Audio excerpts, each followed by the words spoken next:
You ask Tiger to calculate. This deals with finding the midpoint between 2 points. The midpoint between the 2 points is 12.5, -77. Let's solve it step by step.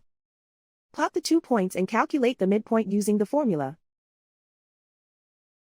The coordinates of point 1 are, x1 equals -11, y1 equals -68.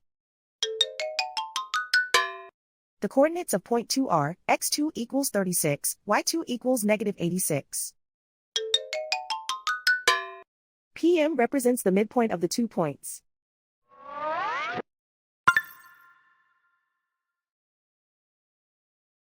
Use the x values in the midpoint formula to find the midpoints x. x1 equals -11.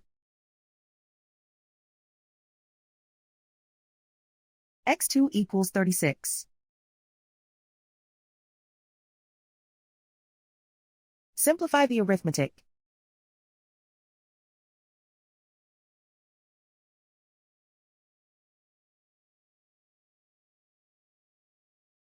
Use the y values in the midpoint formula to find the midpoints y. y1 equals -68. y2 equals -86.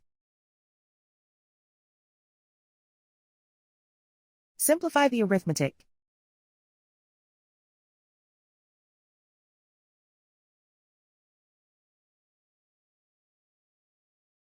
And so, the midpoint is 12.5, -77.